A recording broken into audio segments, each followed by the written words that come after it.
महाराज जी, अधिकतर प्रश्नों के उत्तर आपके श्रीमुख से एकांतिक वार्तालाप और सत्संग से मिल जाते हैं। महाराज जी, मेरा एक प्रश्न है, क्या काम, क्रोध, लोभ, मोह, ईर्ष्या आदि विकार से हमारा भजन खर्च होता है? यदि हाँ, तो अपने भजन को किस प्रकार इससे बचाएं? हाँ, यही तो भजन के ठग हैं। ये भजन करने नहीं देते। अगर कहीं कृपावशात साधु संग वशात हो जाए तो ये बचने नहीं देते। अगर बच जाए तो सबसे बड़ा शत्रु अहंकार है, वो पचने नहीं देता। इसीलिए भगवत प्राप्ति कठिन मानी गई है। अगर भजन कर ले, करके बचा ले, बचा के पचा ले, तो भगवत प्राप्त महात्मा हो जाता है। तो काम, क्रोध, लोभ, मोह, मद, मत्सर, ये 6 विकार विशेष जीवों को ठगते हैं। पूरा जीवन का जीवन इसी में लगाए रहते हैं। ये 6 विकार जीत जाए सो महात्मा। अब इनसे कैसे जीते? मूल में बात देखनी, काम है।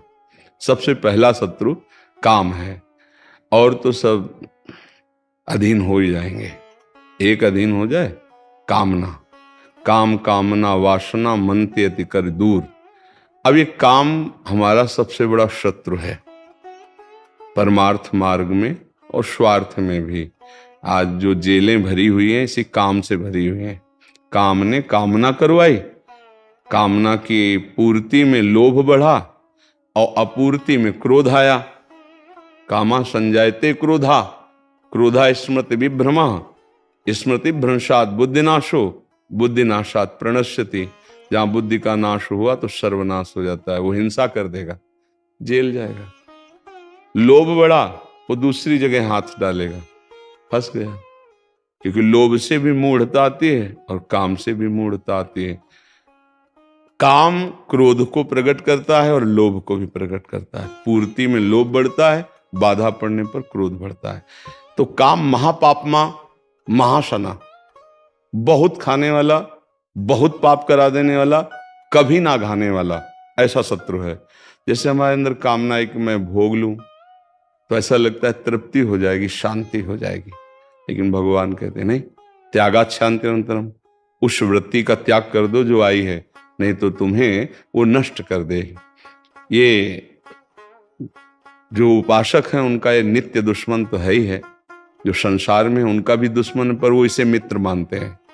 इसके बिना चलेगा नहीं, उनको ऐसा लगता है। पर उपासक के लिए तो नित्य बैरी है। तो हमें दुश्मन का पता चला, काम मुखिया है। काम संपूर्ण दोषों में काम। अभी रहता कहाँ है? दुश्मन का ठिकाना पता होना चाहिए। तो ऐसे देखा जाए तो लगेगा कि इंद्रियों में रहता है, ज्ञान इंद्रियों में। क्योंकि आंख ने रूप देखा तो कामना उत्पन्न हो गई। आंख ने रसेंद्री का विषय भोजन देखा स्वादिष्ट, तो कामना। घ्राणेंद्री ने सूंघा तो कामना पैदा हो गई। श्रवणेंद्री ने वचन सुना तो कामना पैदा हो गई। तो काम कहाँ रहता है? तो लगेगा इंद्रियों में। इंद्रियों में नहीं रहता। फिर अंदर घुसे तो 5 ज्ञानेंद्रियों को लेकर मन विषयों में विचरण करता है। मुखिया मन है। मन के बिना कोई भी इंद्रिय अनुभव नहीं कर सकती। जैसे हमारा मन कहीं और हो, आप बातचीत कर रहे हो तो हमें सुनाई देते हुए भी नहीं सुनाई देगा। जैसे कह देते हैं अपने लोग, ये दोबारा बोलो जरा, हमने सुना नहीं, पास ही थे, क्यों नहीं, वो थोड़ा मन कहीं और था, ऐसे बोल देते हैं। इसीलिए बाण बनाने वाले को दत्तात्रेय जी ने 24 गुरुओं में एक गुरु माना। कि बाण की नोक बना रहा था, इतनी एकाग्रता से मन लगा हुआ था कि श्रवणेंद्रिय होने पर भी राजा की सवारी निकल गई और उसे सुनाई नहीं दिया। नगाड़े की चोप, जय जयकार, घोड़ों की टॉप, ये सब नहीं सुनाई दिया। तो उसे गुरु माना कि साधक को इतना एकाग्र होना चाहिए कि श्रवणेंद्रिय जिस लक्ष्य में मन लगा वहीं लगी रहनी चाहिए। तो इन इंद्रियों में काम स्थायी नहीं रहता।